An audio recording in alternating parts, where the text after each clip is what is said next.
Moorthy, the other question being asked is how will you ensure complete protective immunity against the virus? Do you believe that scientists have fully understood COVID-19 enough to ensure that taking a double dose of the vaccine will be enough to ensure protective immunity? As I said, the World Health Organization, DG, warning that there are no silver bullets. Just because you have a vaccine doesn't mean that the pandemic is over. Can the vaccines guarantee full protection in any form against the virus? No, we cannot guarantee that. And that's one of the many areas where we don't have so much information at the moment. We have to be honest. And I think we should celebrate the major progress that has been made in science over the last 11 months. But we always have to be honest about what we know and what we don't know.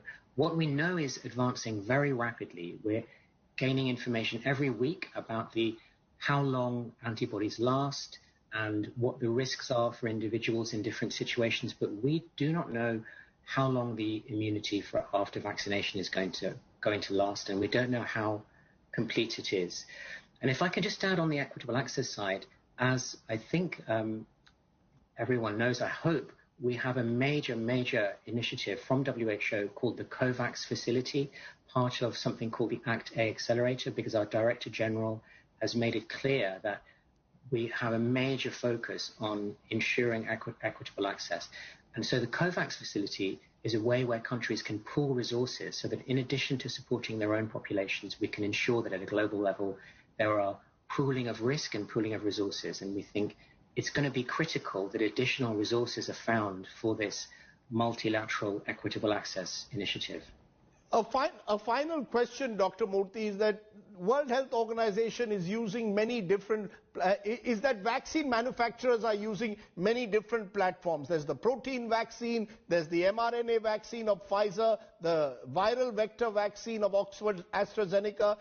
Do you believe that having these different platforms is useful at a time like this, or are we still in some kind of an exploratory stage where we don't know which vaccine exactly will work best for COVID-19 or possibly for countries like India in particular?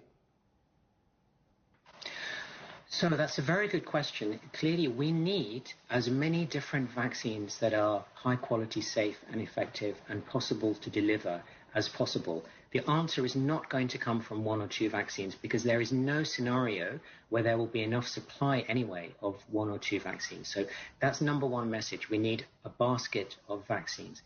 Secondly, there are many of these different platforms, as you described. And in a way, from WHO's perspective, this goes back to some work from something called the WHO R&D Blueprint, which is our Emerging Infectious Diseases R&D program, where we called for vaccine developers to prepare for what we call the disease X scenario. And this goes back to 2017, where we had a prioritization of the diseases that were most likely to cause serious international outbreaks or pandemics. And we always highlighted that we didn't know for sure which disease was going to cause the next pandemic. And so we had this category of disease X, which was intended to really stimulate preparation of including vaccine developers for what happens if a new vaccine comes along. So if a new virus comes along, which hasn't caused disease in humans before. And so this SARS-CoV-2 really is the first example of disease X. And what you've seen is that all of the different technologies that we have in our armory are being applied here. And some of them are more novel. Some of them we have many examples of licensed vaccines. So mRNA is one of these novel approaches. The viral vectors are also more novel. In a way, we are neutral as to which of the platforms get used and delivered, because the critical issue is not so much the platform, but whether they are high quality, safe, effective, affordable, they can be scaled up and they can be delivered. What you've seen is that mRNA and the viral vector approaches, because this is Pfizer, Moderna, AstraZeneca, for example, and the Russian vaccine are all either viral vector or mRNA. These have been, as they were advertised to be and as we hoped, they have been the quickest to actually get through the first part of development. But that doesn't necessarily mean that they're going to be the ones that are there in 12 months' time that are forming the absolute basis of the rollout. So we have to be, I think, agnostic to the platform and just look at all of the factors that we need for public health value. Dr. Moorthy joining me there from Geneva, giving us that in-depth sense of what is happening on the ground and how you're looking at this vaccine race. Thanks very much for joining me on the news today.